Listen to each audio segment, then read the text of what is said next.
peradilan dilaksanakan dengan asas sederhana, cepat, dan biaya ringan untuk membuka akses yang luas bagi masyarakat untuk memperoleh keadilan. Perkembangan hukum di bidang ekonomi dan keperdataan lainnya di masyarakat membutuhkan prosedur penyelesaian sengketa yang lebih sederhana, cepat, dan biaya ringan, terutama dalam hubungan hukum yang bersifat sederhana. Oleh karena itu, Mahkamah Agung menetapkan peraturan terkait tata cara penyelesaian gugatan sederhana di pengadilan. Terkait gugatan sederhana telah termaktub dalam Peraturan Mahkamah Agung Nomor 4 Tahun 2019 tentang perubahan atas Peraturan Mahkamah Agung Nomor 2 Tahun 2015 tentang tata cara penyelesaian gugatan sederhana. Sebelum dijelaskan tentang tata cara atau mekanisme penyelesaian gugatan sederhana, perlu diketahui apa pengertian dari gugatan sederhana itu sendiri. Gugatan sederhana adalah tata cara pemeriksaan di persidangan terhadap gugatan sederhana dengan nilai gugatan material paling banyak 500 juta rupiah yang diselesaikan dengan tata cara dan pembuktian yang sederhana. Gugatan sederhana diperiksa dan diputus oleh hakim tunggal dan dilaksanakan pada hari kerja.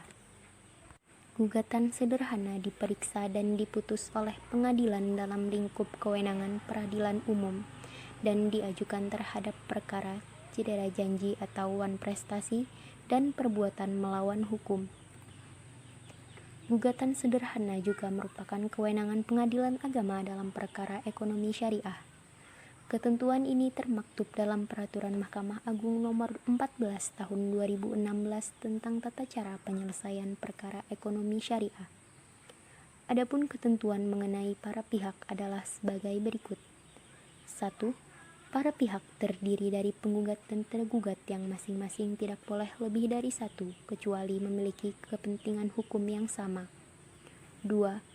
Gugatan sederhana tidak dapat diajukan jika tergugat tidak diketahui tempat tinggalnya. 3. Penggugat dan tergugat dalam gugatan sederhana berdomisili di daerah hukum pengadilan yang sama. Jika penggugat berada di luar wilayah hukum tempat tinggal atau domisili tergugat, penggugat dalam mengajukan gugatan menunjuk kuasa insidentil, atau wakil yang beralamat di wilayah hukum atau domisili tergugat dengan surat tugas dari institusi penggugat. Penggugat dan tergugat dapat menggunakan administrasi perkara di pengadilan secara elektronik sesuai dengan ketentuan perundang-undangan. Tahapan penyelesaian gugatan sederhana. 1. Pendaftaran. Penggugat dapat mendaftarkan gugatannya dengan mengisi belangko gugatan yang disediakan di kepaniteraan pengadilan.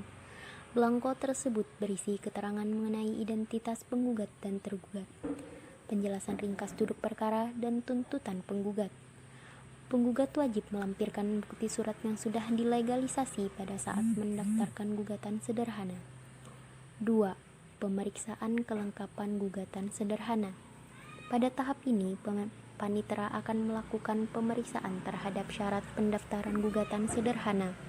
Jika memenuhi syarat, maka pendaftaran gugatan sederhana akan dicatat dalam buku register khusus gugatan sederhana. Namun, jika tidak memenuhi syarat, maka panitera akan mengembalikan gugatan tersebut. Selanjutnya, Ketua Pengadilan menetapkan panjar biaya perkara yang wajib dibayar penggugat. Jika penggugat tidak mampu, boleh mengajukan permohonan secara beracara secara cuma-cuma atau pro deo. 3. Penetapan hakim dan penunjukan panitera pengganti. Ketua Pengadilan menetapkan hakim untuk memeriksa gugatan sederhana. Panitera menunjuk panitera pengganti untuk membantu hakim dalam memeriksa gugatan sederhana.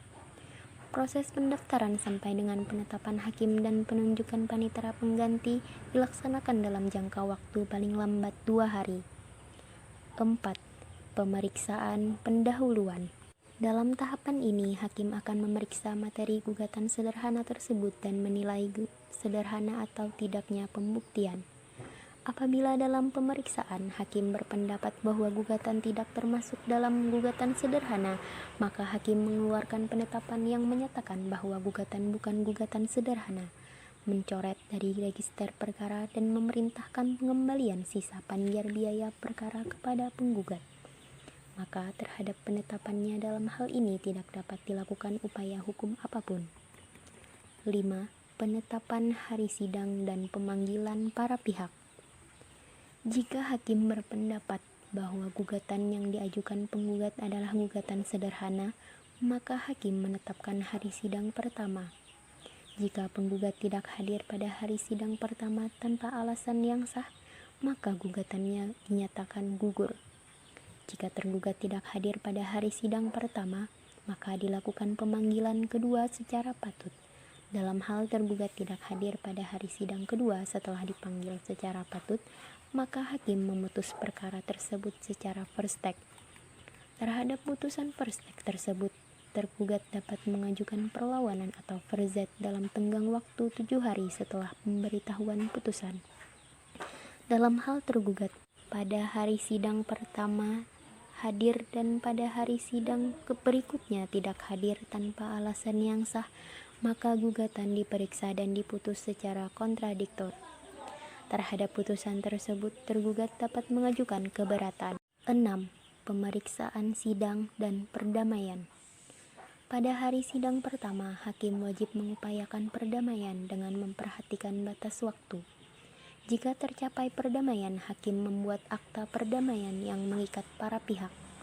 Terhadap putusan akta perdamaian yang tidak dapat dilakukan upaya hukum apapun, dalam hal tercapai perdamaian di luar persidangan dan perdamaian tersebut tidak dilaporkan kepada hakim, maka hakim tidak terikat dengan perdamaian tersebut. Jika perdamaian tidak tercapai, maka persidangan dilanjutkan dengan pembacaan surat gugatan dan jawaban tergugat. Dalam hal pemeriksaan gugatan sederhana, tidak dapat diajukan tuntutan provisi, eksepsi, rekonvensi, intervensi, replik, duplik, atau kesimpulan. Dalam proses pemeriksaan, hakim dapat memerintahkan peletakan sita jaminan terhadap benda milik tergugat dan atau milik penggugat yang ada dalam penguasaan tergugat. 7. Pembuktian. Gugatan yang diakui atau tidak dibantah, maka tidak perlu dilakukan pembuktian. Adapun terhadap gugatan yang dibantah, hakim melakukan pemeriksaan pembuktian berdasarkan hukum acara yang berlaku. 8. Putusan. Hakim membacakan putusan dalam sidang terbuka untuk umum. Apabila para pihak tidak hadir, maka jurusita menyampaikan pemberitahuan putusan paling lambat 2 hari setelah putusan diucapkan. Atas permintaan para pihak, salinan putusan diberikan dalam jangka waktu paling lambat 2 hari setelah putusan diucapkan. Putusan yang berkekuatan hukum tetap dilaksanakan secara sukarela. Jika tidak dilaksanakan secara sukarela, maka putusan dilaksanakan berdasarkan ketentuan hukum acara yang berlaku. Upaya hukum. Terhadap putusan gugatan sederhana, tergugat dapat mengajukan perlawanan atau verzet dalam tenggang waktu 7 hari setelah pemberitahuan putusan. Pelaksanaan putusan. Ketua Pengadilan mengeluarkan penetapan en mening paling lambat 7 hari setelah menerima surat permohonan eksekusi. Selanjutnya, Ketua Pengadilan menetapkan tanggal pelaksanaan en mening paling lambat 7 hari setelah penetapan en mening. Dalam hal kondisi geografis tertentu, pelaksanaan en mening tidak dapat dilaksanakan dalam waktu 7 hari, Ketua Pengadilan dapat menyimpangi ketentuan batas waktu tersebut.